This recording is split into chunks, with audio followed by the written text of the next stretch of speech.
Uma salva de palmas para o Edipo e para a Tamires, que eles que vão nos brindar com um assunto aí, tá? Carlos, agora você pode colocar a palestra deles lá, tá? Vou passar o microfone para os dois. Hein? Você quer fazer sentada? Eu pego para você, pode deixar, fica tranquilo. Daniel, obrigada. Boa tarde a todos. Obrigada pela presença, obrigada pela oportunidade. Quer pôr aqui? Acho que pode.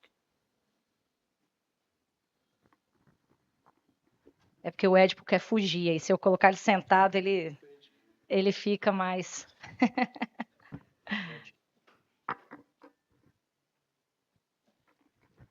Já falaram muito de reforma tributária hoje? Bom. Tá bom aí? Beleza. Bom, boa tarde, muito prazer. Eu sou Tamires Endringer, também sou amiga do Edipo e da Glauciana. Obrigado pela oportunidade, Edipo e Glau, aqui, de estar aqui com vocês. O segmento de indústria é um segmento que me encanta muito, é um segmento, não só porque eu vim do agro, né, que é o setor primário, mas porque é uma área que eu sempre vi muitos frutos serem colhidos, né, dentro do meu escritório de contabilidade, consultoria também. E também é um dos setores mais desafiadores e mais impactados por todas as mudanças que a gente tem nesse país, né? Então, seja de tributos, seja de economia, seja de dólar, justamente por falta do desincentivo que o país tem para a cadeia industrial, né, Edipo? E nós estamos em grupos de estudos e em dupla, em trio, pesquisando sobre melhores mercados para a indústria. Nós estivemos visitando o Paraguai agora, nessa semana que passou, e a gente fica muito impressionado como que a cadeia industrial lá é valorizada e incentivada, coisa que aqui no Brasil ela não foi pensada nem para a reforma tributária, que é uma reforma que carecia tanto de um remanejo, de um ajuste, né, Edipo? Esse processo da desindustrialização que nós falamos, né, que acontece no nosso país, infelizmente nós temos uma carga tributária que é uma das maiores do mundo. E tendo essa carga tributária, nós temos que trabalhar justamente com o planejamento. E o planejamento tributário ele faz parte desse processo do desenvolvimento. Porque quando nós pensamos que uma carga tributária média de uma operação industrial é de 43%, nós temos aí uma parte significante do resultado ficando para o governo. Então, se não tiver esse planejamento, isso acaba ficando em cima da mesa. A gente sempre trabalha, estávamos em Assunção, como a Tamires disse, e nós estávamos vendo justamente a diferença da carga tributária. Isso se reflete no preço, né? O preço dos produtos, dos insumos, da mão de obra, e é isso que nós vamos tratar e abordar aqui hoje com vocês, sobre reforma tributária e esses impactos que vão acontecer no nosso dia a dia dessa nossa reforma. Exatamente. Aqui ele passa no próximo? Não sei, né? Mas a gente acompanha aqui. Então, dentro do nosso roteiro hoje, a gente pretende ser breve, porque falar de tributo nunca é um assunto palatável, né? Então, a gente vai tentar ser mais flexível nisso, mas a gente traz um pouquinho do contexto histórico das reformas tributárias no país, o impacto disso na indústria. Um pouco antes, a gente vai falar do IBS, CBS e IS, né? O que é o IVA dual, de uma forma um pouco mais genérica, mas o nosso foco está no split payment, que é aquilo que vai afetar diretamente o caixa das empresas e massivamente, grosseiramente, o caixa das indústrias, né? Vamos falar um pouco da estratégia do fisco, utilizando a inteligência artificial para monitorar os aspectos do split payment e das mudanças da reforma como base de fiscalização. O impacto positivo e negativo na indústria, né, como eu disse, as diferenças de tributação que a gente trata do ICMS e IPI versus o IBS e CBS, e algumas estratégias que a gente já traz. Eu tenho o costume, eu falo que advogado sabe vender planejamento. O contador, ele fala o que tem que fazer e vai para frente para executar. Então, a gente já vai falar um pouco do que a gente entende, que nós entendemos que é necessário para vocês usarem de estratégia agora, não só para se proteger desse risco país, né, minimizar esse risco país, mas otimizar em tributos também. Então, a gente traz um pouco da questão das holdings, da hold patrimonial, para vocês entenderem a proteção dos dividendos, considerando que a gente, independente de reforma tributária, já sofre esse ano 10% de tributação em tudo aquilo que supera R$ 50 mil de dividendos distribuídos, né? e os próximos passos para a gente entender um pouco da urgência da reforma, o porquê de nós nos preocuparmos com esses aspectos grosseiros do Brasil, que são mudanças semanais que acontecem na reforma tributária. Então, aqui um pouco do contexto histórico, e eu também queria cumprimentar o pessoal que está em casa nos assistindo, tem pessoas da equipe da Autêntica assistindo, da equipe do Grupo Expertise, muito obrigada. Tem do pessoal lá do Liberc também, que já está trabalhando a IA com o Fisco lá, que é parceiro nosso, obrigado pela presença. Cumprimentar também o Deboni, que está aqui desde o início, nos acolheu super bem, parabéns pelo evento. Então, gente, em 1966 nós tivemos, então, o nosso livro de braço, né, de cabeceira, que foi o CTN, e aí em 1988 a Constituição Federal trouxe a fragmentação máxima que poderia já ter sido feita, que era o quê? Tratar ICMS como tributo do Estado e ISS como tributo do município. Então, ali começou a bagunçar um pouquinho. Em 2003, foi feita uma tentativa frustrada de unificar o ICMS, porque já havia uma guerra muito grande entre os estados do Brasil para poder falar: esse ICMS no Espírito Santo não é devido, eu quero que o de São Paulo seja igual, substituição tributária, MVA e por aí vai. Então, dali para frente, tudo que aconteceu no ICMS gerou cada vez mais uma guerra fiscal e, segundo dizem, a reforma tributária era para acabar com essa guerra. Por quê? Porque ela vem para unificar os tributos. Então, em 2003, essa tentativa da PEC 41, ela foi frustrada, ela não passou. E 2020 veio a PEC 45.110, que vem com a proposta, então, do IVA, né, ganhando, então, no Congresso uma força enorme, que foi o pontapé inicial para a reforma tributária no Brasil.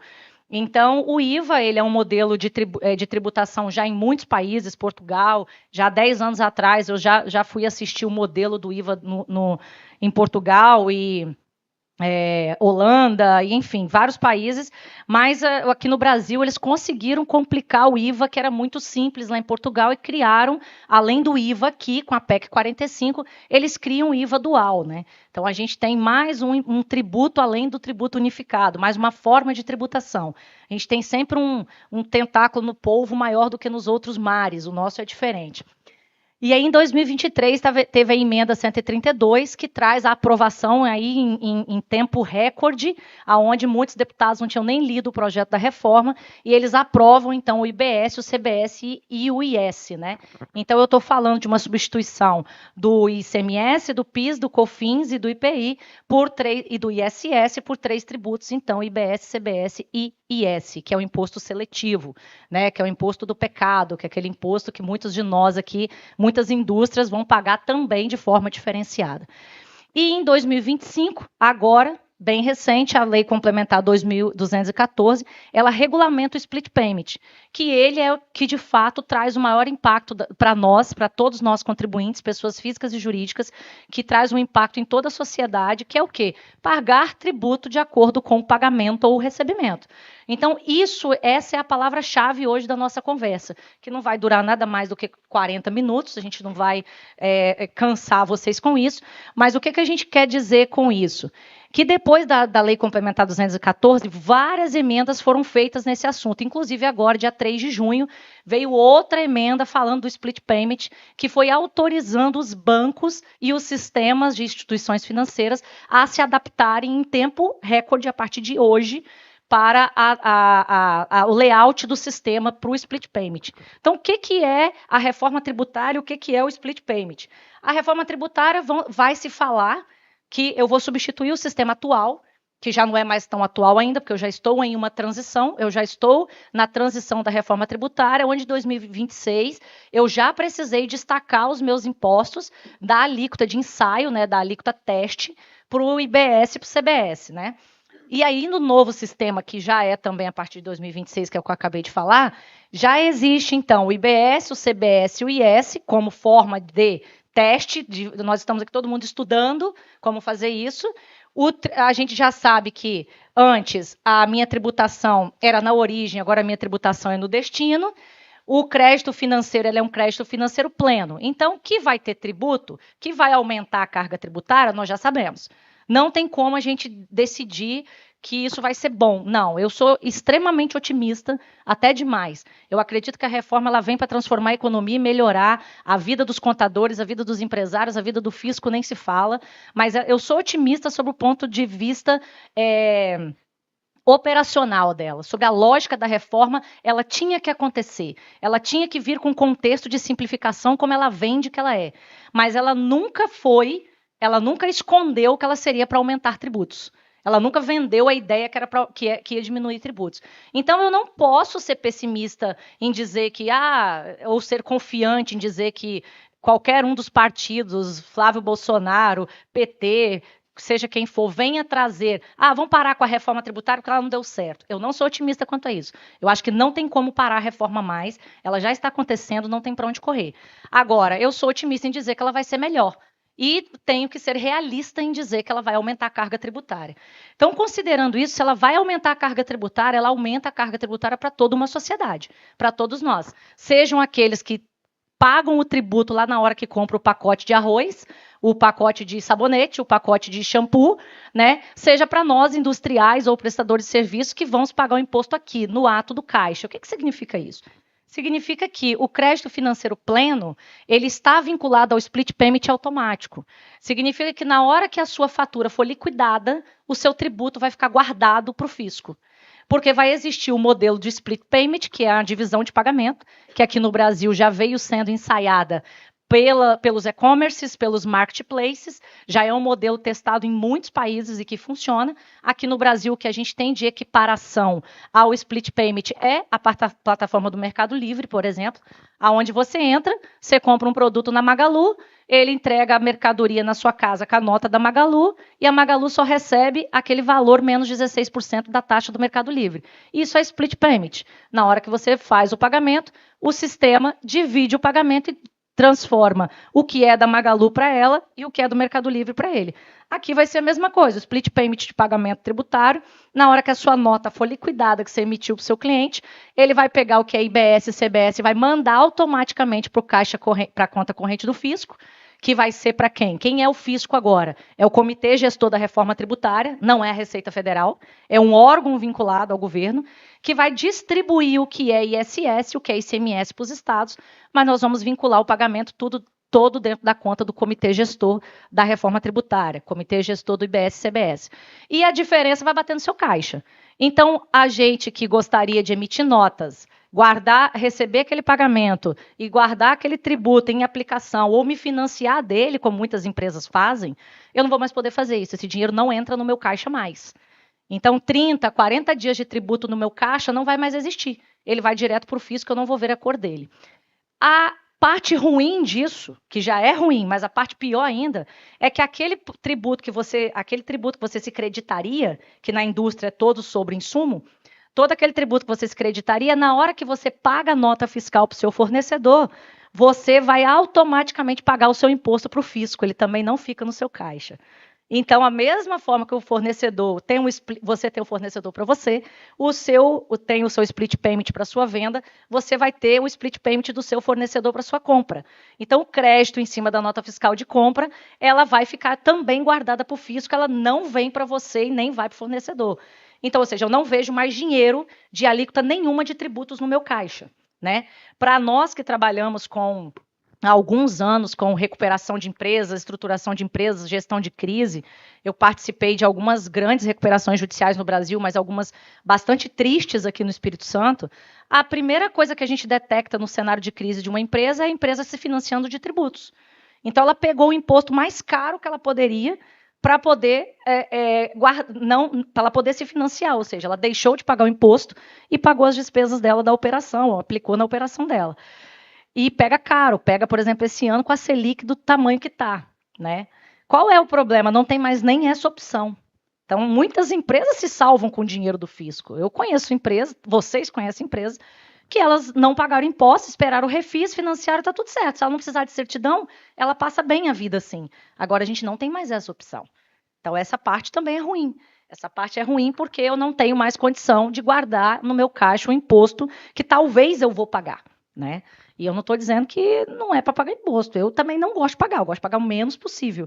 Mas eu quero dizer que era uma estratégia que a gente utilizava em tempos de crise, né? E então essa é uma parte que vai complicar. Vamos ter uma alíquota só nacional, né? Antes a gente tem agora a substituição tributária completa, nós temos o crédito fixo restrito, tem alto custo de conformidade e, ainda voltando para a palavra simplificação, ele traz a alíquota unificada, garantindo que vai ser muito mais simples apurar imposto e vai ser muito mais simples fiscalizar. Porque uma vez que eu tenho o split payment, eu tenho a apuração assistida. Eu consigo com que o fisco veja o que está acontecendo comigo em tempo real. Então, eu não tenho mais que dizer em contabilidade com 30 dias de atraso, eu não tenho mais que falar em atraso, que a lei obriga, né? Só fazer 30 dias depois, né? Ou no fechamento do mês. Eu não tenho mais que dizer em obrigações acessórias com 30, 45 dias depois do acontecido. Eu tenho operações em tempo real. E para que o fisco fez isso e por que ele quer usar disso para falar que isso foi simplificado? Porque ele vai obrigar, já em 2026 já obrigou, que a gente esteja em conformidade com o documento fiscal. Então, o parâmetro para qualquer informação para o split payment e para a apuração assistida, né, que aí eles chamam de split payment automático ou crédito financeiro pleno, é poder assistir tudo que você comprou e você vendeu em tempo real.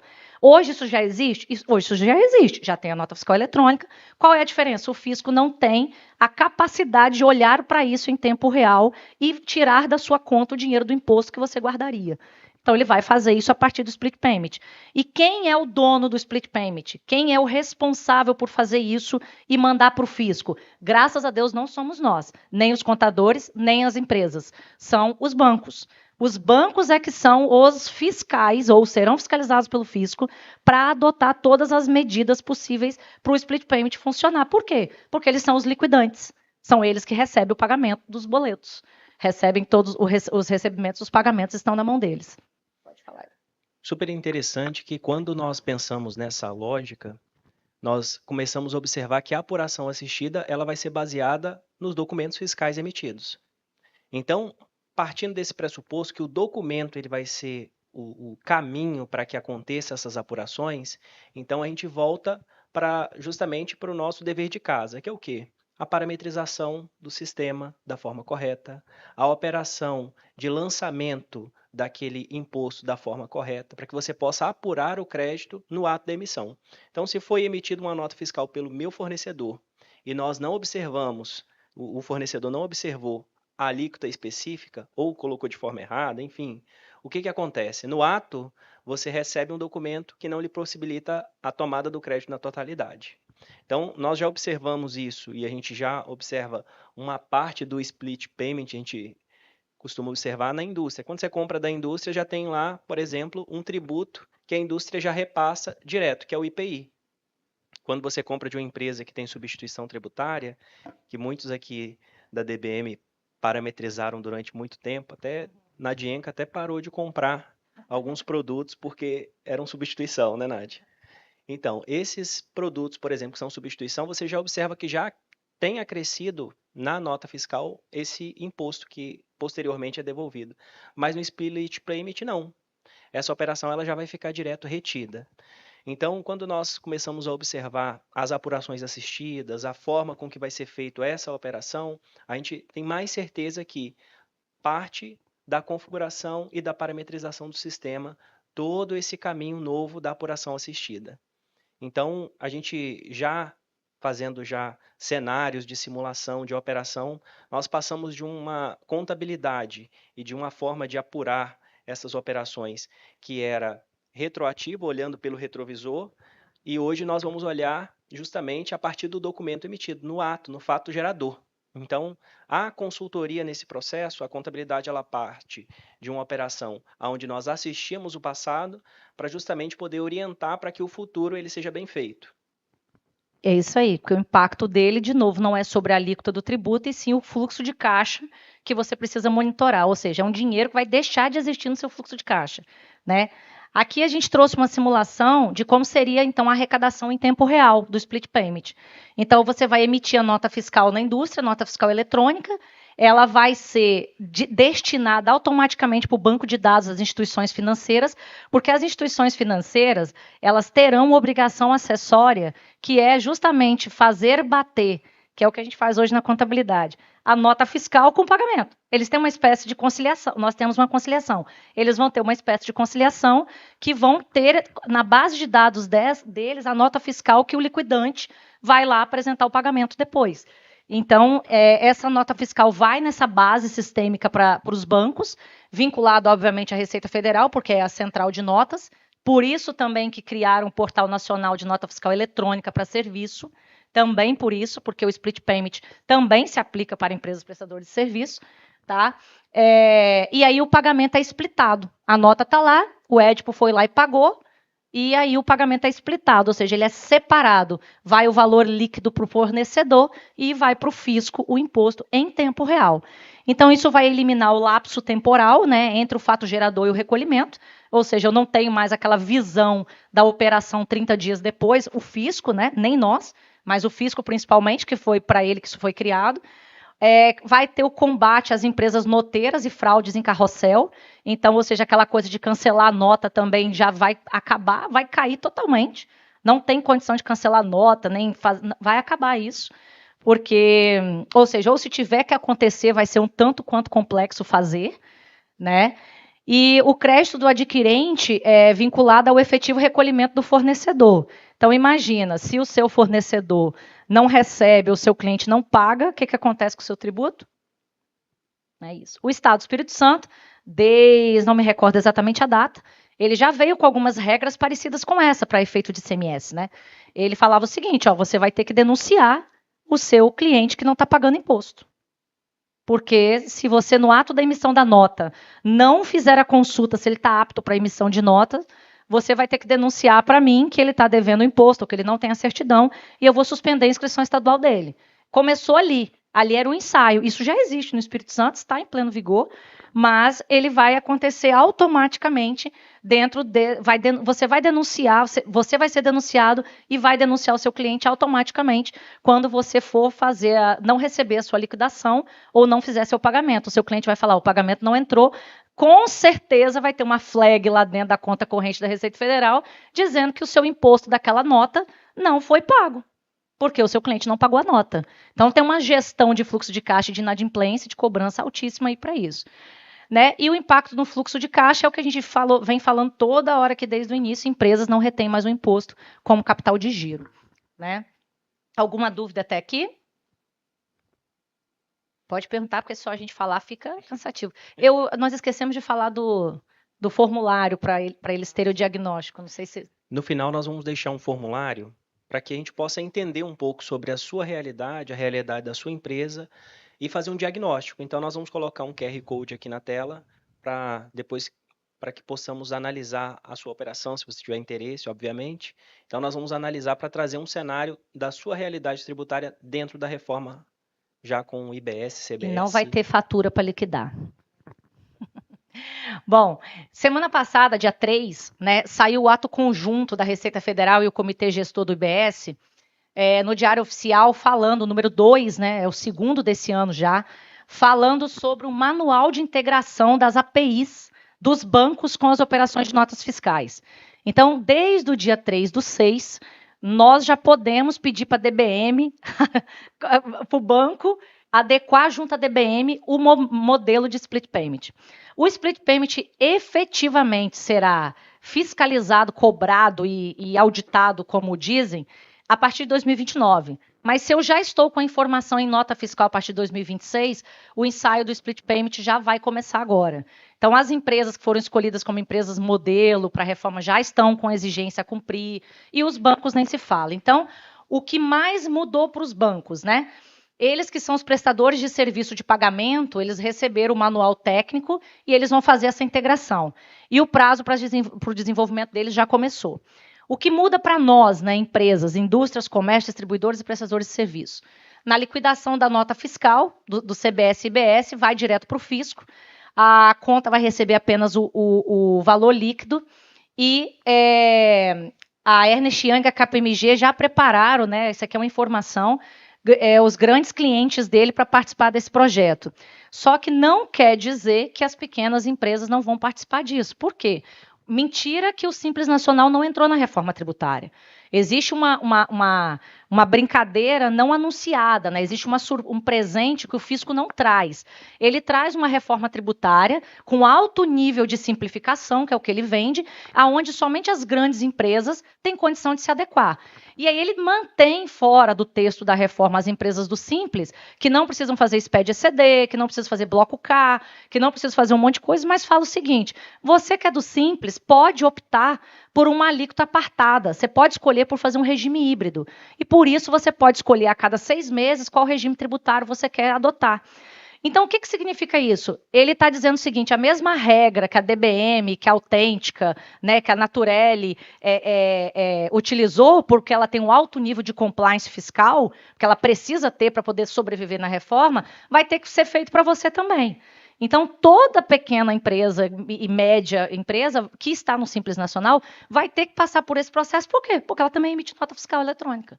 Ela também vai sofrer o split payment. E o que acontece é que a surpresinha que não foi anunciada é que não vai mais compensar ela ficar no Simples Nacional como talvez compense hoje. Ela vai ter que optar pelo modelo híbrido, se equiparando às indústrias de lucro presumido e lucro real. Não sei se você quer comentar sobre isso. Super interessante, justamente porque hoje, quando uma empresa ela faz a venda no Simples Nacional, ela tem a possibilidade de transportar crédito e dentro da modalidade da reforma tributária, ela vai ou não poder transportar crédito de IBS-CBS. E aí vai ser uma pressão sobre esses pequenos fornecedores e eles vão ter que fazer uma avaliação. E muito provavelmente eles vão fazer essa opção por força do próprio mercado, porque só iremos comprar de quem nos fornecer créditos. Então essa operação, ela é uma operação que leva as empresas do Simples Nacional a uma obrigatoriedade. Então as empresas do Simples, elas passam a também ter essas obrigatoriedades que as empresas do regime normal também passam a ter. Então a reforma tributária, e aí a gente volta novamente ao ponto base, né? Ela vai trazer algumas fiscalizações extras. Então, nós vamos ter que fiscalizar o nosso fornecedor. No ato da apuração assistida, nós identificamos, por exemplo, que tivemos lá 100 notas fiscais de fornecedores. Só que dessas 100 notas de fornecedores, eu só vou poder tomar crédito de 90. Por quê? Porque até 2029, por exemplo, que nós vamos ter a operação do split payment em funcionamento, mas nós temos aí 27, 28. Esses nós só vamos poder tomar créditos de IBS, CBS se eles realizarem o pagamento. Então, daquelas 100 notas, eu só vou poder tomar crédito, por exemplo, de 50. Por quê? Porque outros 50 fornecedores não pagaram o IBS e o CBS. Então, essa fiscalização e essa operação ela vai recair sobre a área de compra. Então, nós vamos ter aí mudanças dentro dos ERPs para que você, além de informar os créditos que vieram destacados no próprio documento fiscal, você consulte e diga o seguinte: se aquele crédito foi efetivamente ou não pago dentro da apuração do seu fornecedor. Então, geram uma série de novas obrigações acessórias que hoje nós temos, que já funcionam dentro da operação normal do ICMS, mas que nós vamos ter que nos adaptar aí para a regra do IBS-CBS. Exatamente. Então, assim, dentro desse contexto, o que mudou na nossa vida a partir de agora? Nós já entramos em 2026 adequando a emissão da nota fiscal com a alíquota teste, né? Nós também já podemos questionar os bancos que nós operamos, como está o cronograma de implementação deles, né? Vamos ter, através de sistema, que vincular o RP ao split do banco, tá? Isso a gente já vem em conversas com Sicob, Sicredi, alguns meios de pagamento. Isso não é algo que parece tão complexo para quem está dentro da estrutura de tecnologia, de sistema e automação, mas ela demanda de uma conversa entre contabilidade, sistema e instituição financeira. E o mais importante para nós, que é o que eu venho falando, independente da reforma, independente da alíquota, é quanto vai custar você perder esse dinheiro agora do seu fluxo de caixa. Porque para 2026, você já não vai mais ter mais o float, né? Você não vai mais ter mais o saldo do crédito de ICMS que você teria aí na hora que você recebe uma nota fiscal de R$100, os 7%, os 12%, os 17% de ICMS que fica ali guardado para você pagar o imposto depois, você já não vai ter mais. Tá? Estão se falando em prorrogação, estão se falando em adiamento, mas a gente achava também que só ia falar de split payment em 2029. E eles colocaram o split payment para 2026 com essa publicação do Diário Oficial de 3/6 de semana passada, né, de 3 de junho. Então, não dá mais para esperar, é inevitável. Tá? Então, aqui, sobre a ótica financeira e contábil, que é a materialidade efetivamente da reforma tributária na nossa vida, quanto de dinheiro que vai faltar no meu caixa a partir de agora. Tá? Não saiu ainda a instrução sobre essa publicação.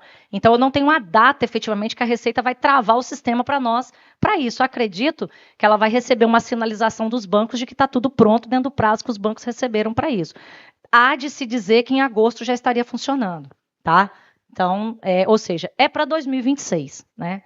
É para 2026. Então, revisar o capital de giro aí, porque termina em 2026 para o efeito do ICMS.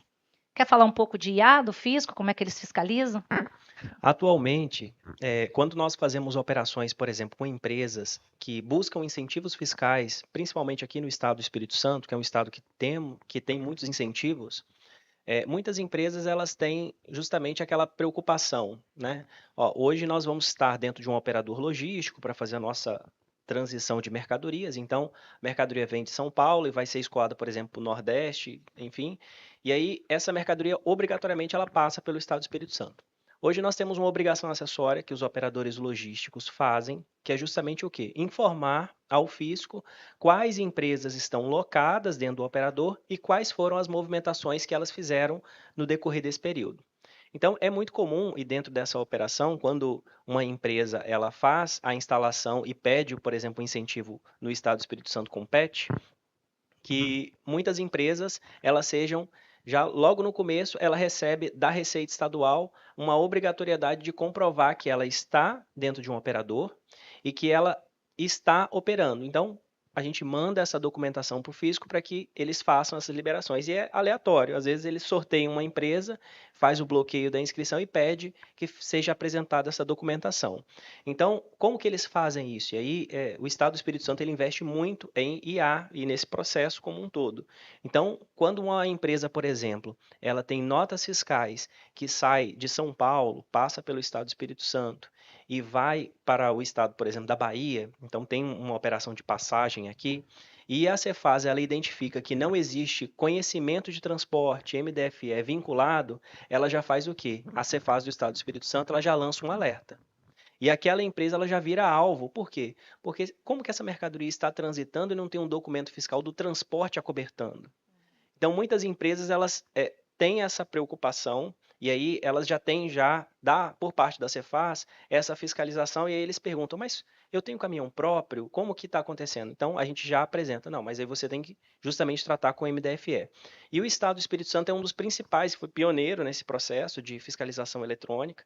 E Nota máxima em transparência no Brasil. Exatamente. Então, e trabalha já com esse processo já muito avançado de fazer esses cruzamentos de base de dados. Cruzamento de base de dados, por exemplo, vamos fazer a abertura de uma empresa e aí é cruzado a informação do imposto de renda do sócio, administrador, para verificar se condiz com o capital social que está fazendo a abertura da empresa. Então, todo esse processo ele já acontece com cruzamentos automáticos e eletrônicos. Então, dentro do cruzamento de operações de IA no fisco, nós trabalhamos, por exemplo, com esses cruzamentos dessas obrigações acessórias que acontecem e que nós temos uma preocupação muito grande de fazer justamente o quê? O cruzamento de todas as operações com base em IA, porque nós sabemos que o fisco ele já tem essas ferramentas muito apuradas. Exato. Aqui no Espírito Santo é bom falar disso, porque nós, empresários, e contadores, nós fomos educados pela Secretaria de Fazenda a trabalhar dessa forma. Então, eles lançaram a cooperação fiscal, você esqueceu de lançar uma nota no SPED, com 48 horas ele te notifica e fala, isso aqui foi você que errou, você fez porque quis, o que você quer resolver? Via cooperação fiscal, ele dá um prazo para a gente acertar sem que a gente seja fiscalizado, né? E falar disso em São Paulo, na Bahia, Mato Grosso, o pessoal arrepia o cabelo, Porque isso, principalmente em operações vinculadas ao agro, né, que ainda tem um número alto de documentos de mercadoria sem laço fiscal, isso é um terror para eles. Para nós não, a gente já viveu um pouco disso, do que está acontecendo agora, vai acontecer mais com a reforma, que é a auditoria preditiva. Então, agora ele tem sim a capacidade, com o split payment e apuração assistida, de ver isso de forma mais rápida e te autuar automaticamente. Ele não precisa mais pedir que o fiscal vá lá, ele não precisa fechar um processo de fiscalização, ficar 6, 7, 8 meses ali monitorando você para te fiscalizar. Então, da mesma forma que ele tem auditoria preditiva, que é ele aplicando, inclusive, de ferramentas de inteligência artificial lá na cadeira dele, lá no fisco, tem nós aqui na empresa, que nós vamos fazer o que eles vão fazer. Então, a gente vai ter o RP integrado com split payment, ok? A classificação inteligente de produtos, então hoje a gente já consegue fazer muito isso. A gestão de créditos de BS e CBS em tempo real, isso é uma gestão financeira, tá? O planejamento tributário preditivo, então nós aqui, como especialistas da área, estamos já nos preparando, já estamos executando muitos planejamentos nesse sentido, e o compliance automatizado e alertas, né? Então, o que a gente mais escuta é que o contador vai morrer. Ah, a profissão de vocês vai acabar. Não, não vai acabar. Nossa posição vai mudar. Nossa posição é uma posição agora fiscalizatória, né, com um olhar estratégico, e é uma posição gerencial. É monitorar exatamente essas questões que a gente hoje, até agora, antes da reforma, a gente só via 30 dias depois, ou no primeiro dia útil ao fechamento do mês. Lá no escritório, dentro de uma amostra aí de, sei lá, 100 empresas, eu acho que eu tenho 4, 5 que eu consigo apurar o imposto dia primeiro, que a própria empresa não consegue entregar a informação para mim pronta do jeito que precisa. As que têm RP integrado, que eu tenho uma equipe interna preparando a documentação, toda semana eu venho preparando a documentação para dia primeiro estar com tudo pronto. Mas todo o resto recebe o imposto 48 horas antes de pagar. Né? Então, ou seja, isso vai acabar, inclusive, para nós. Essa informação a gente vai enxergar em tempo real também. Interessante que nós temos também, por parte do fisco, alguns dificultadores. Por exemplo, no dia de hoje, nós temos todas as notas fiscais que são do Portal Nacional, geralmente nós entramos e fazemos o quê? Para início de uma operação de apuração. Baixamos todas essas notas, fazemos a visualização, enfim. Só que o fisco, por demasiado acesso robotizado, fez o quê? Bloqueou todos esses acessos e agora tem que ser manual nota a nota. Então, esse processo, que é um processo que dificulta muito como um todo a apuração e as operações das empresas, são situações que nós vamos ter que nos adequar no decorrer do ano de 2026 para que aconteça uma apuração assistida de forma efetiva. Então, a gente já tem o dificultador do dia a dia e temos também agora esses dificultadores de robotização, porque, de fato, uma empresa que tem 100 notas, é possível se fazer manualmente? Sim. Mas uma empresa que tem 5.000 notas, 20.000 notas, dificilmente se faz manual. E hoje, por exemplo, nós temos que estar lá. Até as próprias APIs, elas estão tendo dificuldade de fazer esse download de notas fiscais de serviços tomados, por exemplo. Então, hoje é uma realidade que nós temos a dificuldade da própria reforma, né?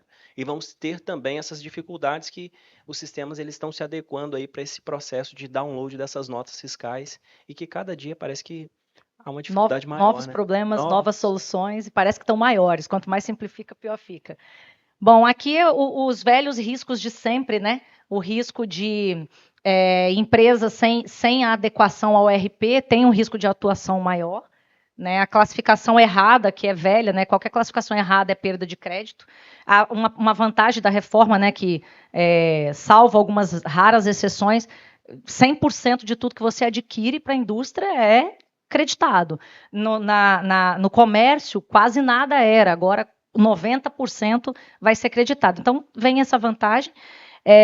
Também vem a vantagem do split payment aqui, quando você tem uma adequação do RP vinculado ao split, que você pode ter crédito de tributo. Pensa comigo, você comprou muita mercadoria à vista, colocou no estoque, liquidou, e você vai aplicar, vai utilizar ela com o tempo.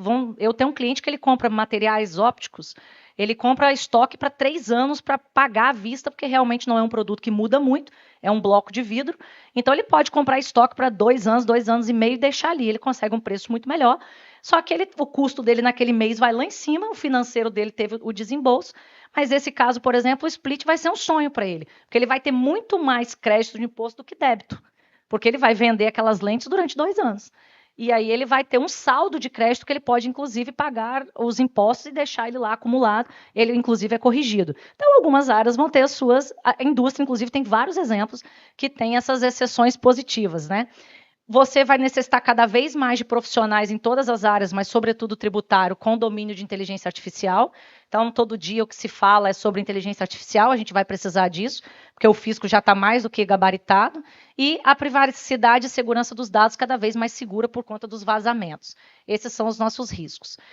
Bom, o impacto positivo disso tudo na indústria e na distribuição. O crédito financeiro pleno, né, que eu acabei de falar, você aproveita de todos os insumos, então acabou a acumulatividade residual para a indústria, acaba a guerra fiscal, eu tenho um tributo, mais ou menos, no Espírito Santo a gente sempre vai ter briga com todos os outros estados. Nós já vamos falar por quê. Mas o fim da guerra fiscal de ICMS, enfim, ela tem que se dar, acabou a substituição tributária, acabou aquela briga toda, a simplificação, a obrigação acessória unificada, em vez de dezenas de obrigações, a competitividade, produtos nacionais com preço real, sem um tributo invisível na cadeia. Então, o setor de compras nunca sabe por que a mercadoria do concorrente está mais barata, se ele está localizado no Espírito Santo, sendo que ele emite nota por São Paulo. Que conversa é essa? Então, acabou isso. Né? Sendo que aqui no Espírito Santo a gente tem algumas coisas muito positivas. Restou para o Espírito Santo e para o Amazonas a Sudam e a Sudene.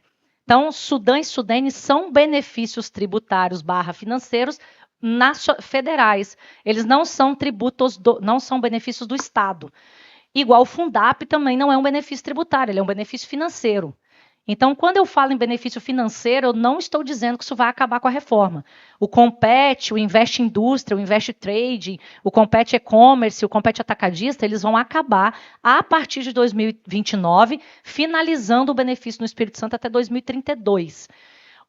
A Sudene, que reduz em 75% a base de cálculo do imposto de renda das indústrias localizadas em área de Sudene, e para as empresas que importam e produzem em Manaus, no Amazonas, na Zona Franca, não vão perder.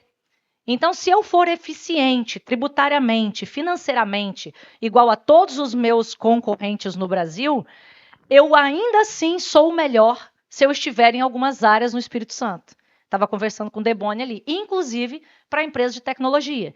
Em Aracruz, além de eu ter a Sudene, que é para a indústria, eu tenho a ZPE, né, que é a Zona Franca de Exportação, está lá na lei, é uma lei nacional. Se eu exporto um percentual de serviço para o Paraguai, para a Colômbia, para os Estados Unidos, para as Ilhas Caimã, né, você tem desoneração de 100% da sua cadeia tributária. Isso não é reforma tributária. Reforma tributária aqui para nós é split payment. Seu imposto vai ser dividido, vai uma parte para o banco, outra parte para o fisco.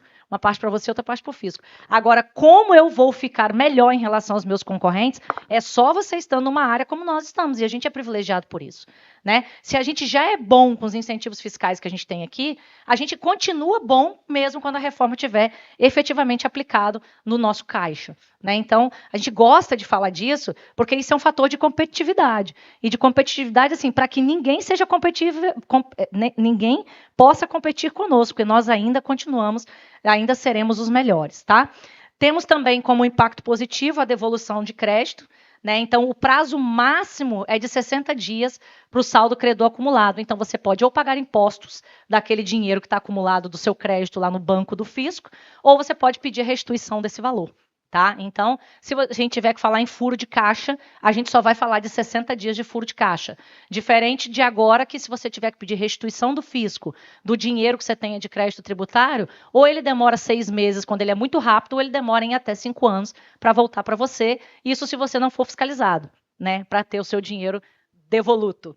Né? E eu vou deixar o impacto negativo para o Edipo. Dentro da operação, o fluxo de caixa das empresas ele vai ser impactado, conforme a Tamires falou, e é muito importante que as empresas elas façam esse planejamento de forma prévia. Então, nós temos visto os impactos da reforma. Nós temos observado, por exemplo, as mudanças que acontecem das operações do dia a dia, das parametrizações, da dificuldade dos próprios portais de notas fiscais. Então, esses são impactos que nós observamos que são impactos extremamente negativos.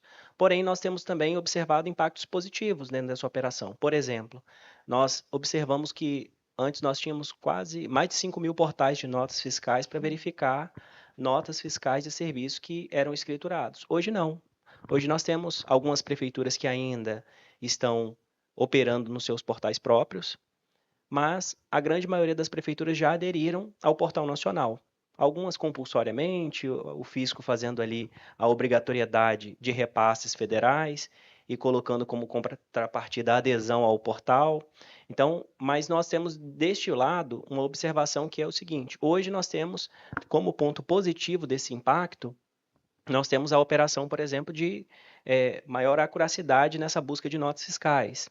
Nós vamos observar também que nós vamos ter uma alíquota global alta, então nós vamos ter ali uma alíquota de até 28%, porém nós vamos poder tomar muitos créditos tributários. Então, quando nós falamos da indústria, principalmente, aí vale um estudo bem desenhado para entender o seguinte: qual que é o impacto da reforma tributária no meu produto, no meu setor?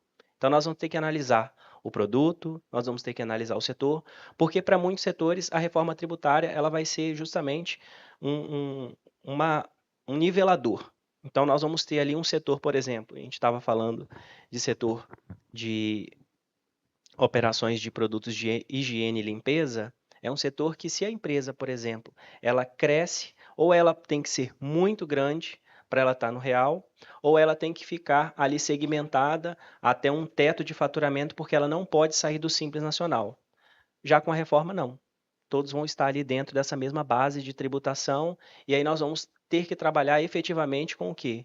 Com a eficiência das empresas. Então, um ponto positivo nessa operação, que muitas vezes a gente vê ali uma alíquota global de 28% que fica negativo, mas um dos pontos positivos é justamente você ter todos dentro do mesmo patamar.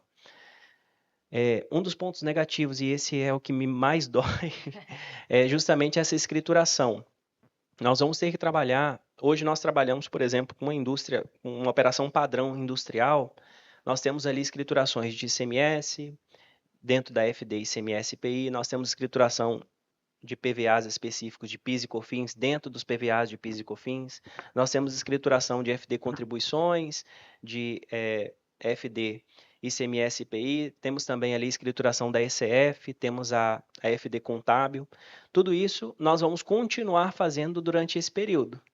Então, nós vamos ter esse período de transição onde existe a promessa da simplificação, porém, nós vamos ter que trabalhar de forma dobrada, né? Então, entregando tanto as obrigações que já existiam, mais a apuração assistida. Duplo compliance, dupla operação, escassez de mão de obra, inteligência artificial para a equipe aprender, está bem tranquilo. Mas vão ser 8 anos de transição sem abrir mão de nenhum dos sistemas. Não tem jeito. E para nós, para quem trabalha com contabilidade, que tem que certificar o que as empresas fizeram, não tem como ser diferente. E ainda o fisco lá monitorando tudo que a gente está fazendo. Então, querendo ou não, tem 3 pessoas ou 3 etapas fazendo a mesma coisa, né? A contabilidade 2 vezes e o fisco fazendo a dele lá, com certeza usando 2 sistemas também, pelo menos a Receita Federal, né? A Receita Estadual do Espírito Santo está bem preparada para isso já.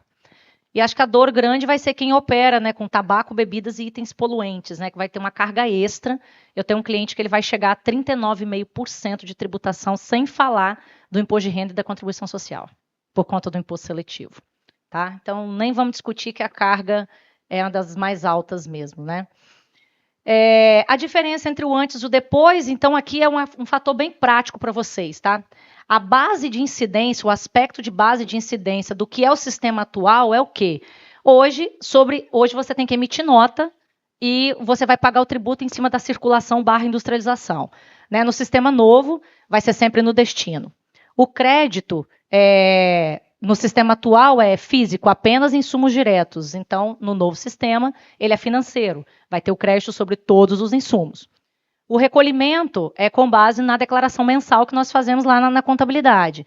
Agora, no novo sistema, é com base no pagamento através do split payment. Tá? As normas, né, a gente tinha 27 leis de ICMS, isso quando bem resumido, porque dá bem mais do que isso para quem trabalha, inclusive, com ICMS. Então, agora a gente tem uma única lei complementar federal, que é a Lei Complementar 214 de 2025. Essa é nosso novo manual aí para trabalhar com tributos no Brasil. E isso, efetivamente, também só vai poder ser usado de uma forma unificada daqui a 8 anos, né, Edipo? A indústria, ela tem no sistema atual o crédito restrito, mais ST, mais antecipação. Tá? Então, agora ela tem o crédito pleno e também sem ST progressiva. Tá?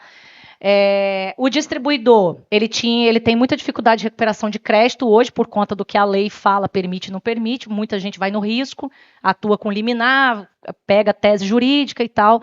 Agora não, agora o crédito do distribuidor é integralmente na compra da mercadoria, também por conta do split payment. Tá? A alíquota hoje eu tenho de 12% a 25%, mais o IPI variável, nós vamos ter o IVA de 26% a 28%, e é apenas uma estimativa. Pasmem, até agora a gente não sabe quanto vai ser a nossa alíquota de tributos. A gente vai falar de holding daqui a pouco também. A gente ainda não tem a alíquota definitiva de tributos. E o controle fiscal era uma auditoria posteriori, agora é uma auditoria em tempo real, nota fiscal versus inteligência artificial. E aí a gente encerra a parte que a gente queria falar do split payment, que é só deixar para vocês a informação, o resumo de que nós estamos falando de gestão financeira, fluxo de caixa. É isso que a gente tem que nos atentar, é planejamento financeiro, é planejamento do caixa, do dinheiro que entra, daquele que talvez vai sair, e o controle da nossa inadimplência, que vai ter impacto altíssimo para as nossas operações. A gente trouxe aqui um pouco das estruturas de holding, porque quando a gente fala de caixa, a gente tem que economizar tributo. E a gente teria que, em tese, ter uma forma de distribuição de dividendos que não tivesse de forma onerada e progressiva a incidência dos 10% daquilo que superasse 50 mil reais de dividendo todo mês. Né? Quando a gente fala em uma reforma tributária que não insere o imposto de renda e a contribuição social, por quê? Porque a reforma tributária é sobre o consumo e não sobre a renda, eu estou excluindo da reforma tributária o tributo, os 34% do lucro real que eu pago sobre as minhas adições e as minhas exclusões. Então, eu preciso pensar em estratégia, já que hoje eu pago muito menos do que 25% e 28% de tributos diretos, eu preciso pensar numa estratégia de economizar lá no tributo sobre a minha renda. Então, de que forma que a gente pode fazer isso? O Edipo é muito bom para falar desse assunto, sobre a criação de estruturas no exterior, para você usar de royalties dentro dessas empresas do lucro real e fazer o seu dividendo por elas. Eu sou uma fiel defensora da proteção patrimonial de um país de altíssimo risco de litígio trabalhista, um altíssimo risco de litígios tributários, onde o fisco tem pedido a falência de empresas que estão devendo tributos. Nós tivemos semana passada uma empresa gigante de São Paulo, de forma inesperada, que depois de uma única execução fiscal teve um pedido de falência. Tá? Pedido de falência por parte do fisco. Pra vocês terem ideia hoje, nem negociar a dívida numa recuperação judicial que o mercado fala, que é uma pré-falência ou uma tentativa de não falir, mesmo eu não concordando com esse termo, mas o mercado trata assim, nem numa recuperação judicial eu consigo sentar com o fisco e negociar tributos, porque negociar num refis ou numa transação tributária é muito melhor do que negociar em 68 vezes ou 88 vezes na recuperação judicial. Nem na recuperação judicial eu consigo conversar com o fisco direito, mas ele conversa comigo pedindo falência se eu estiver devendo imposto. Então as coisas são muito desencaixadas nesse país. Sem falar que ele pede a desconsideração da personalidade jurídica e bloqueia os bens dos sócios e o patrimônio da empresa e do sócio e dos seus familiares. Dos familiares, hoje no Brasil, só vale para a Justiça do Trabalho, que eles bloqueiam até a pensão da sogra. Né? Mas o fisco está se animando, ele está com uma animosidade diferente para começar a bloquear e desconsiderar a personalidade jurídica das holdings de participação, que foram as estratégias que a gente utilizou para que você, ao distribuir seu dividendo, não distribuísse para o CPF e distribuísse para o seu CNPJ, que é o seu sócio, é o sócio no lugar do seu CPF dentro da sua empresa. E a gente está vendo o fisco se amostrando aí de forma muito agressiva em desconsiderar isso. Então, como que a gente vai fazer para receber dividendo? Primeiro, para guardar os nossos bens. Segundo, e para eu não pagar 10% em cima daquilo que excede 50 mil reais. Porque eu não sei vocês, mas eu gosto de ganhar mais de 50 mil. Né? Então, vamos falar a verdade. Aqui todo mundo está com o mesmo problema, né, Devone?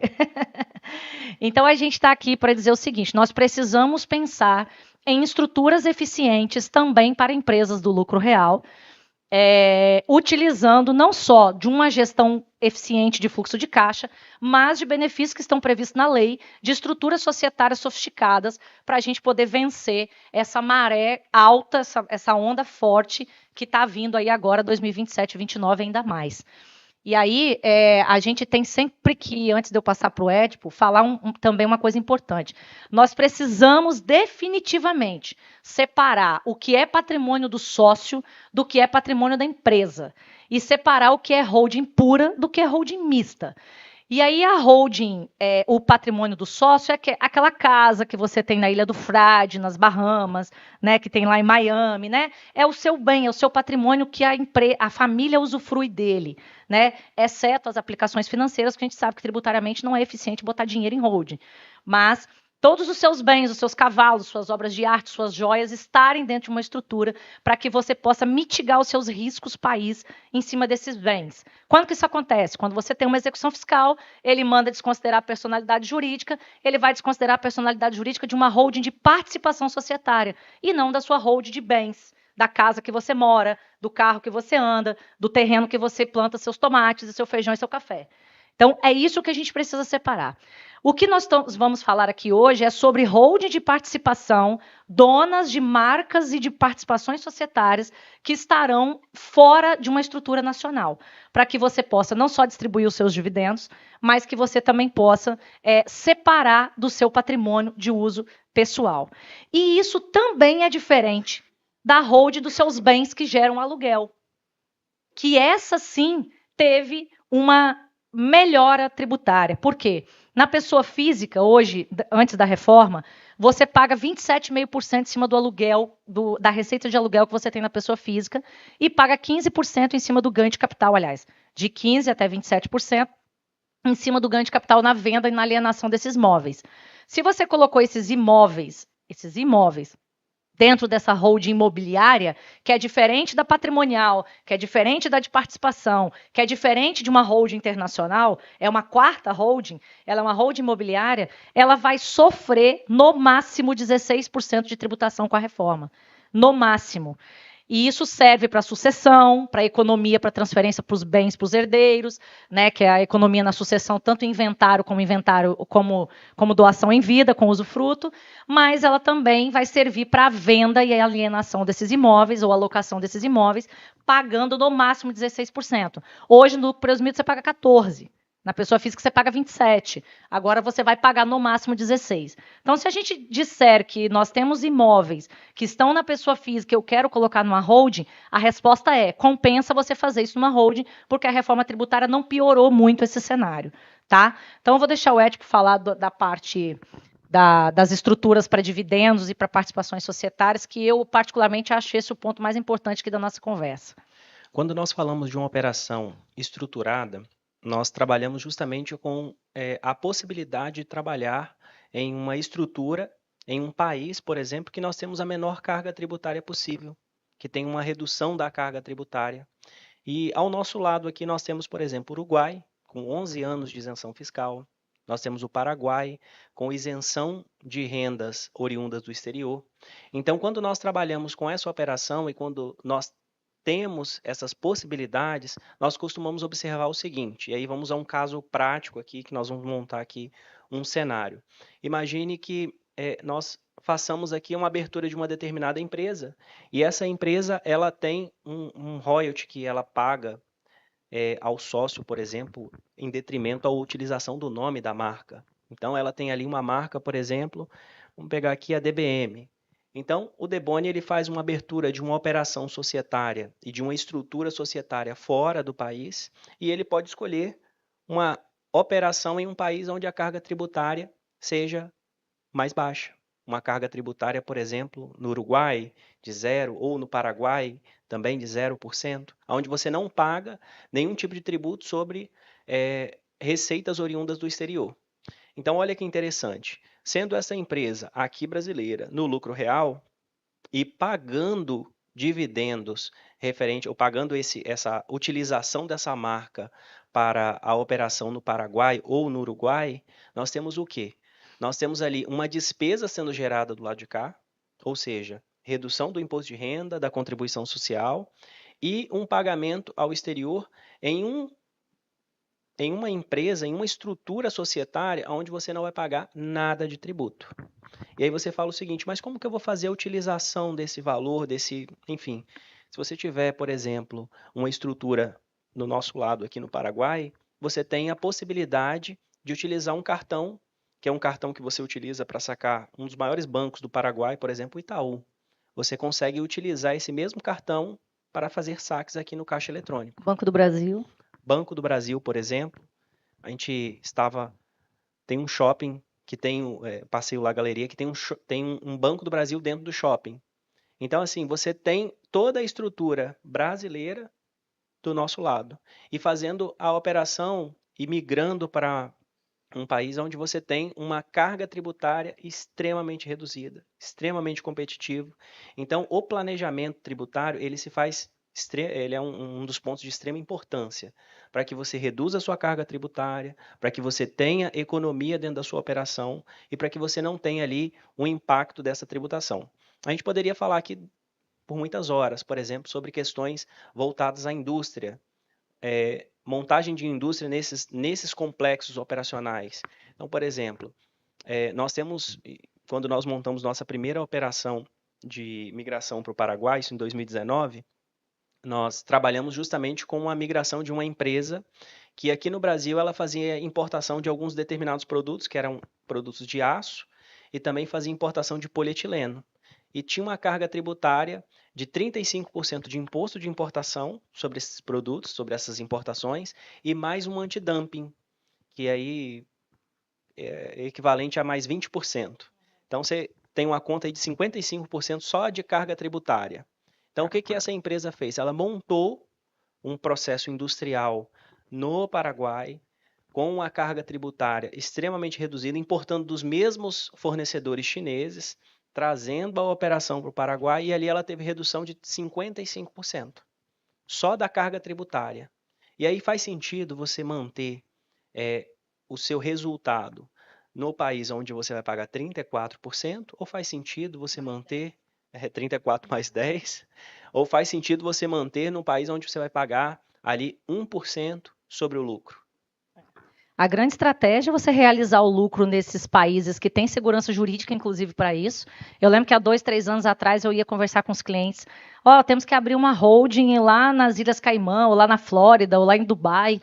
Nossa, era uma briga. 1 ano depois, estava super lindo falar disso, porque o mercado financeiro resolveu adotar isso e aplicar isso como a única estratégia para compensar o dinheiro estar parte no Brasil e parte no exterior. Senão ele perdia o cliente para outra instituição financeira que fizesse. Então, o mercado financeiro ele sempre vai ser um grande aliado para nós, né, que queremos trabalhar com otimização de empresas, estruturação de empresas e empresas que prosperem, que se perpetuem, né? Porque a grande verdade é que muitos profissionais de contabilidade, de direito, eles por muitos anos só se preocuparam com os problemas e resolver o problema depois que ele tinha acontecido e não em mitigar isso. Então, se nós formos pensar em estruturação tributária, prosperidade, perpetuidade, a gente tem que pensar longe. E esse longe não é mais longe. Eu brinquei, eu falei, gente, em menos de 4 horas a gente já estava em casa, já estava tudo resolvido. Está mais fácil viajar para fora do que viajar dentro do Brasil. E com tudo muito acessível, com custos que são totalmente acessíveis, com empresas grandes e pequenas do nosso lado, estruturando capital em empresas fora daqui, de forma muito rápida e fácil. Então, ficou fácil falar disso, ficou tranquilo fazer isso, quando você tem o quê? Primeiro, um acolhimento da economia do país, o país está sedento de nós, empresários, para estarmos lá. Não é só o Paraguai, né? O Paraguai é porque está aqui do lado, mas se vocês forem em Dubai, vocês ficam enlouquecidos com a capacidade que eles têm de receber as empresas lá. Minha família opera com café para lá, é impressionante. Eles entregam, você só manda o café, eles torram, embalam, fazem toda a logística e ainda arrumam o cliente para você vender. É estranho falar disso, porque no país a gente nasce como empresa para morrer. A gente é tratado para morrer, a gente não é tratado para prosperar. Infelizmente, a nossa política, ela é, por muitos anos, historicamente, ela foi assim. Então, a gente vê isso como uma forma muito segura de fazer. Eu brinquei com o Deboni ali fora e falou, mas isso não vai dar problema, não? Você vai dar problema no Brasil até eles acharem que a gente está ganhando dinheiro demais. Então, eles vão arrumar um problema. Mas quem chega antes bebe água limpa, né? Então, a gente costuma pensar dessa forma. Então, nós estamos aí à disposição para esclarecer qualquer dúvidas. Para finalizar, é importante falar para vocês que já tem 10% sobre os dividendos, tá bom? Isso não é sobre reforma, já está. Eu gosto de ganhar mais de 50 mil, então eu tenho que pensar na minha estrutura. Não pode gastar conta de supermercado, escola dos meninos na holding, gente. Tem que botar dinheiro na pessoa física, tá? Então, cuidado com isso. A holding foi feita para minimizar os custos tributários, mas não dá para a gente viver sem dinheiro na pessoa física. Senão o banco corta o cartão Black, como é que viaja com milha? Tem que pensar em tudo, é estratégia. Né? Então, Pensem nisso na estrutura de participação societárias para a holding de vocês, seja uma holding nacional ou uma internacional. Pensa na estrutura de geração de despesas nas empresas internacionais para deduzir despesas nas empresas do Brasil, do lucro real, né? E aí, 2026, esse é o nosso cronômetro da reforma tributária. Holdings para diminuir custo de dividendos, início da alíquota teste do IBS-CBS, 2027 acabou a nomenclatura PIS e COFINS, está extinto, a gente vai só falar de CBS, onde integralmente nós vamos pagar isso via nota fiscal, lembrando que a nota fiscal é o nosso documento primário e único para tratar de qualquer assunto, seja de tributação, split payment, apuração assistida, balanço patrimonial, é a nota fiscal, tá? 2029, 10% de IBS, aí a gente entra na progressividade, e isso tem tudo a ver com a redução dos benefícios fiscais para quem tem. Então, se eu começo a pagar 10% de IBS, que é o ICMS e o ISS, a partir de 2029, eu estou substituindo gradualmente, eu vou perdendo gradualmente os meus benefícios fiscais. Então, quem tem benefício fiscal vai começar a perder a eficiência dele em 2029, finalizando em 2033. Haja vista que o Estado tem divulgado massivamente, tanto o secretário de Fazenda Benício, quanto o Pedro, que é o auditor que assumiu a pasta da Subsecretaria de Desenvolvimento, como também Ricardo Ferraço, Casagrande, que o Estado estuda via Fundo Soberano, que é um fundo de bilhões de reais que o Espírito Santo tem, em criar um modelo financeiro que venha a dar a nós, beneficiados do e-commerce, do Compete Atacadista e do Invest, um tempo maior de vida para que as empresas não saiam do Estado e a gente possa usufruir desse benefício aqui. Não sabemos quantas empresas serão e por quantos anos. Então, de forma prudente, como os contadores são, a gente vai trabalhar até 2033 só com previsibilidade de tributos com benefício fiscal. 2031, eu já passo a pagar 20% de IBS, com uma redução progressiva do ICMS e do ISS de novo, e aí extinguindo totalmente o ICMS e o ISS em 2033, entrando então, de fato, o meu IBS, CBS e meu imposto seletivo a quem se aplicar. Então, o que nós temos que fazer agora? Contratar a Glauciana para mapear a cadeia produtiva, né? Atualizar o ERP com os bancos, isso depende mais do banco do que do ERP, que é adaptar desde o dia 3/6 o seu sistema ao split payment, fazer a revisão das classificações fiscais, NCM, SESH, avaliar suas estruturas de holding patrimonial, participações imobiliárias e colocar a sua equipe para trabalhar, estudar inteligência artificial, inteligência fiscal e inteligência financeira. Foco no fluxo de caixa. Né, tipo, reforma tributária é irreversível, não tem mais o que discutir. Split payment mudou todo o jogo do fluxo de caixa. Inteligência artificial, a gente ficaria o dia inteiro falando disso aqui, mas semana passada o IBEF fez um evento sobre inteligência artificial, em que hoje 80% das empresas já têm modelos híbridos de trabalhadores. Aquele trabalhador que é metade gente, metade IA. Né? E que daqui a pouco nós vamos ter uma empresa que vai ter um trabalhador com 10 agentes. A média mundial é de 9 agentes por ser humano. Então, aquele protótipo que demoraria 2 anos para ser aprovado na indústria, ele é aprovado hoje na reunião de 2 horas. Isso já acontece hoje. Né? A Vetex, que é a maior plataforma de e-commerce aí, ela já opera com 90% de IA na empresa hoje, até semana passada. Né? Eles estavam lá com alguns exemplos de algumas empresas capixabas fazendo isso. Então, não tem para onde correr. Né? A gente estava lá correndo atrás de Mac Mini, MacBook, servidores. Por quê? Porque está todo mundo comprando esses equipamentos para criar gente. Ou seja, quem vai produzir muito, vender muito e ser eficiente vão ser as pessoas que têm agentes operando. Isso traz o quê? Uma solução para o nosso problema de mão de obra, que é não poder produzir mais porque não tem pessoas. Não tem pessoas, criem agentes. Essa é a solução que nós temos. Sendo muito realista, sem tirar o coração da mesa, né? Tem hora que tem que manter o coração. Mas essa vai ser a nossa vida e a gente vai usar disso, graças a Deus, para sermos eficientes financeiramente e tributariamente para todo esse contexto. E aí, obrigada aí pela oportunidade. Aproveitem as oportunidades, a janela de oportunidades tributárias que estão nascendo para vocês. Estejam sempre na frente. Só de vocês estarem aqui, vocês já são melhores do que muita gente que não procurou sobre esse assunto. Parabéns à DBM aí pela iniciativa e conte conosco para tudo que vocês precisarem.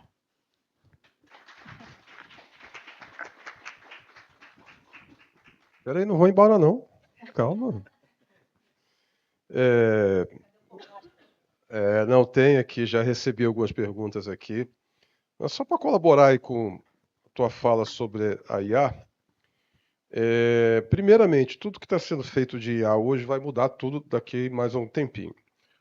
Você falou que hoje um funcionário tem vários agentes, mas hoje a gente está fazendo o agente para tomar conta do agente, né?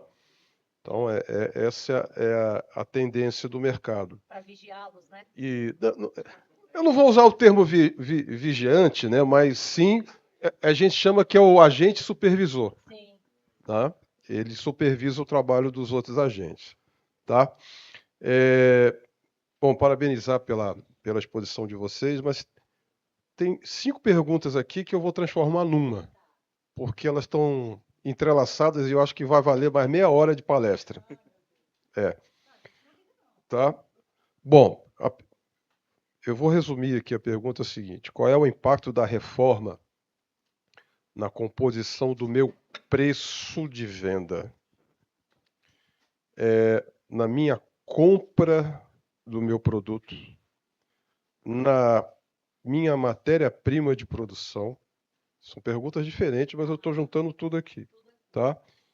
E o preço que eu cobro hoje pelos meus serviços, os contratos. Então, são 4 perguntas, eram 5, eu transformei em 4. São 4 que estão meio que entrelaçadas, né? Porque uma coisa eu compro, eu produzo, vendo e presto serviço, né? Mas eu acho que foram perguntas bem pertinentes, porque é o que impacta diretamente de tudo aquilo que você comentou do meio de pagamento que vai acontecer. E a última pergunta que tem aqui também, ela fala sobre, a partir de agora, foi bem irônico, a Serasa vai ficar mais rica, né? Porque para vender para o meu cliente, eu primeiro tenho que saber se ele vai me pagar para me poder ter crédito. Antigamente você tinha um calote do pagamento, agora você vai ter o calote do pagamento e do crédito, né? Então são 2 calotes num só, né? É uma dupla jornada. Bom, joguei para vocês aí, vocês se virem agora. Perfeito. Quando nós falamos e a gente fala de IA, e a IA ela tem um papel muito importante nisso. Nós montamos um agente justamente para ajudar os nossos clientes a formar preço de venda dos produtos deles. Então, o que nós fizemos? Dentro desse agente, você joga o XML do seu fornecedor, e o XML do seu fornecedor ele já tem por base alíquotas padrões ali.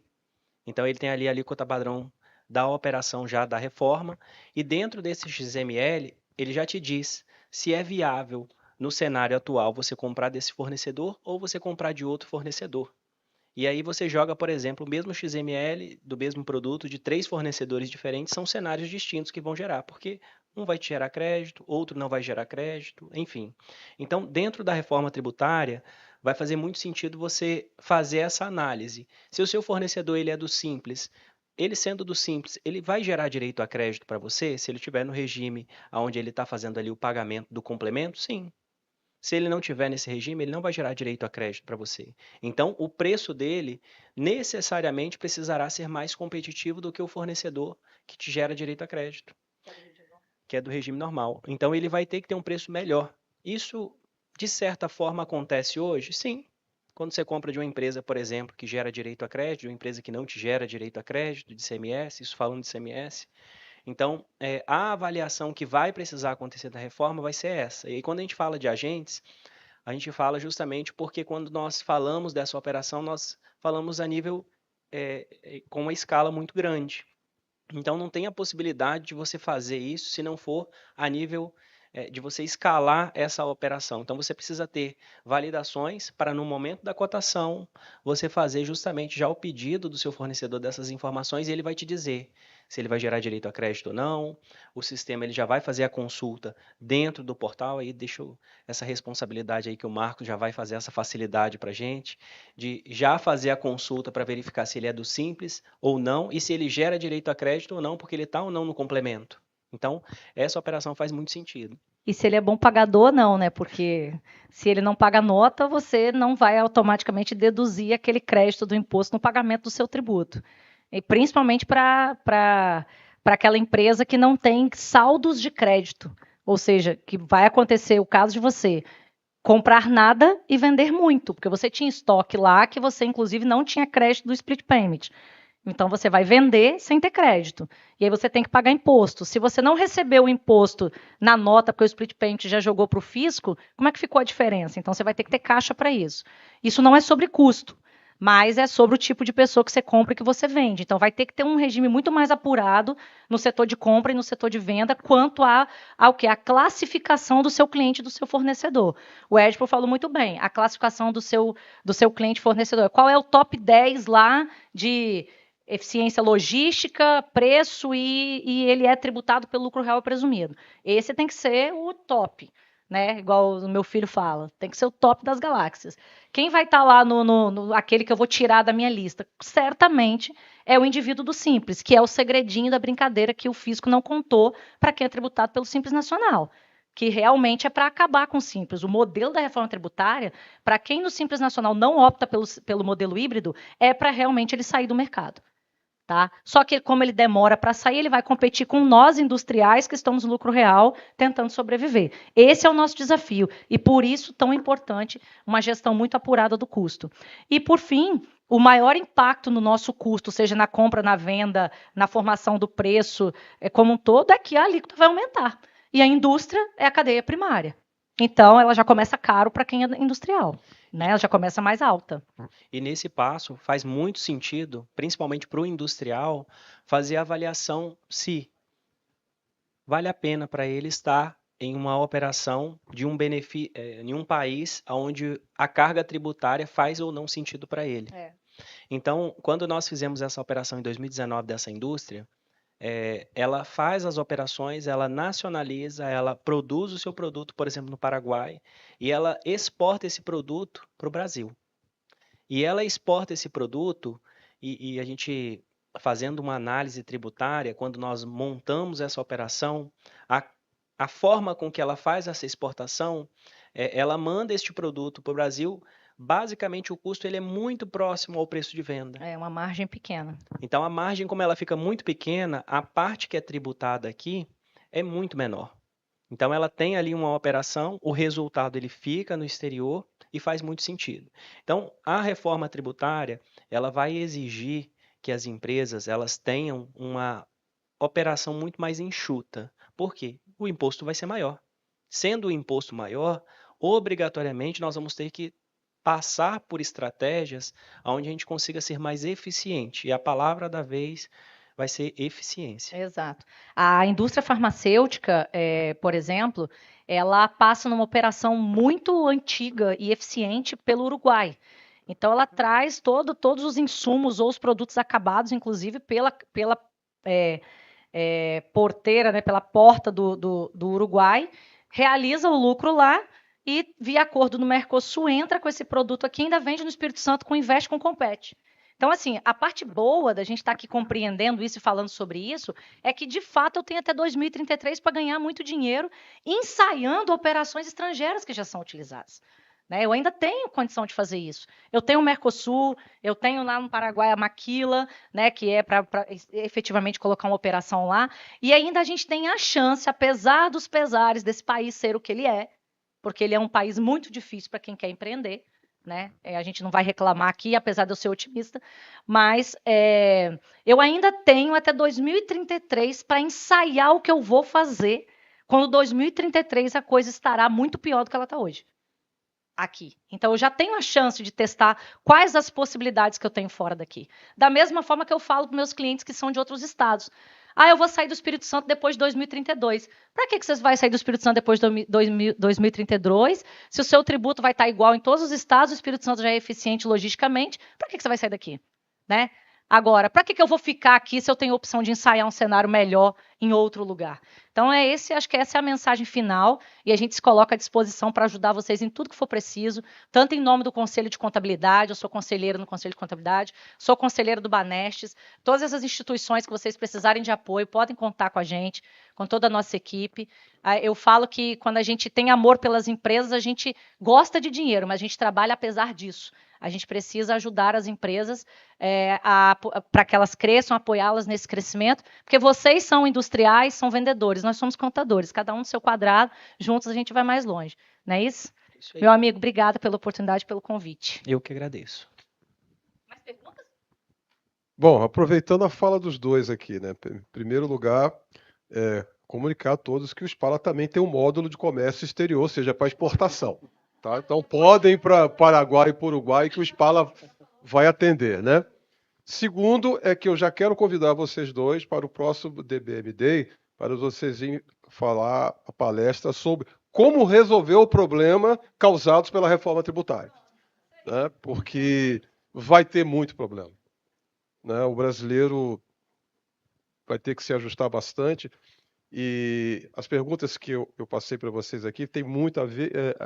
A dúvida que surge é essa, né? É o impacto no meu dia a dia operacional, né, na venda. O que isso vai causar? Então a gente sabe, o meu custo de aquisição vai mudar, né? Vai ficar com a cara do freguês, né? Caixa vai diminuir. Vai diminuir o giro. Eu até estava comentando com alguns alunos o ano passado que o que vai acontecer é o que surgiu na época do Plano Real. Todo mundo ganhava dinheiro com a inflação. Acabou a inflação, muita gente quebrou porque não tinha aquele giro.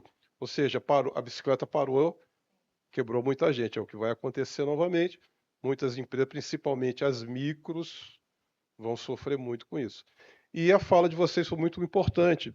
Nós temos alguns clientes que ainda estão no Simples e a transição vai ter que ser escolhida agora em setembro. Isso tem que ficar bem claro aqui. É uma decisão que tem que ser tomada em setembro para ver se já muda para o híbrido. Tá? E a gente vem falando isso, né? Que muitas empresas vão chegar para os micros e dizer, meu amigo, você não vai me dar crédito? Não, então você vai me dar o desconto proporcional. E se o cara não tiver preparado o valor de aquisição dele, de composição de custo, tudo, não tem como vender. Simples, Daniel, ele só complementando que você fazendo um remendo bonito aqui, na sua fala bonita, o caso do Simples, diferente de uma empresa do regime normal, né? Eu não sei quantos % de empresas no Simples você tem dentro da DBM, mas lá no meu escritório eu tenho 75% a 80% de presumido e real e 30% de Simples. Ou seja, o ticket de uma empresa do lucro real e lucro presumido é um pouquinho maior do que uma empresa do Simples. A empresa do lucro real e presumido já tem condição de ter uma assessoria jurídica, uma equipe de consultoria em planejamento tributário, de repente um CFO ou um gerente financeiro, né, um sistema estruturado como o de vocês para poder fazer isso. A grande maioria das empresas do Simples não tem nem sistema financeiro. Então, o custo Brasil de uma empresa do Simples é muito maior. Aliás, é impagável perto de uma empresa que está sendo aqui usada como exemplo para o que a gente acabou de falar. Então, ela não falou sobre split payment ainda. Ela não está falando em planejamento, ela não fala em informação de preço de venda com a necessidade que ela deveria falar. Então, é essa brincadeirinha, essa figurinha da Copa que está escondida dentro da reforma tributária para as empresas do Simples. Porque ela vai precisar sair sem saber como pagar o custo para sair do Simples Nacional.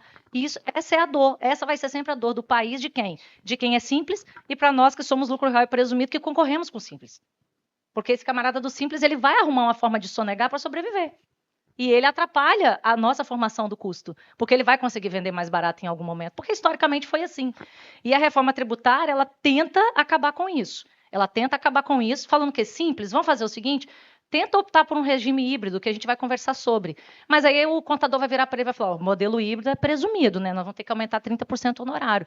Ele não consegue pagar. E a pergunta dos amigos aqui foi mais ou menos isso também, intrinsecamente ou claramente. O que vai mudar esse split payment na minha vida? A pergunta parece óbvia, mas ela é sofrida. Eu não tenho mais onde cortar custo e nem aumentar tributo. O que eu vou fazer? E essa é a pergunta de milhões com a resposta que a gente ainda não tem. A gente tem formas de minimizar e melhorar esse caminho, mas que realmente ele continua sendo difícil no Brasil, ele continua. Tá bom? Mas estamos aí. Ninguém solta a mão de ninguém. E foi por isso que a gente trouxe, então, a palestra com esse tema, né? Os impactos da reforma tributária dentro dos negócios, porque todo mundo só estava falando do imposto, do imposto, do imposto, do imposto, mas o imposto é só a pontinha do iceberg.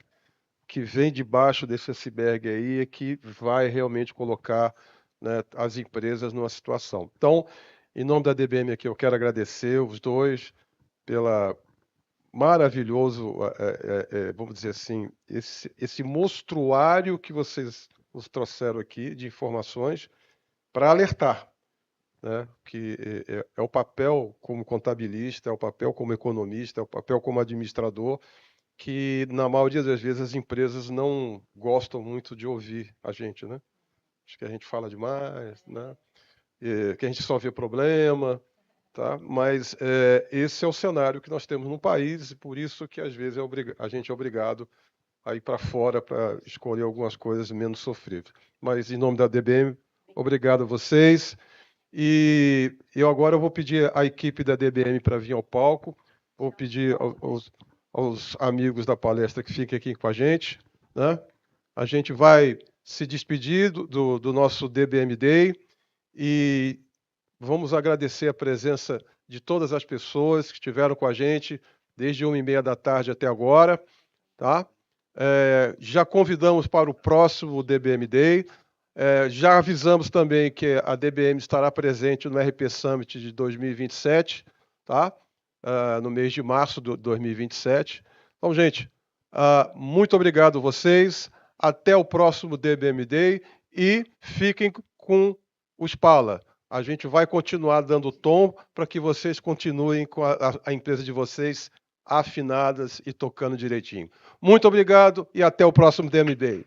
Abraço, gente.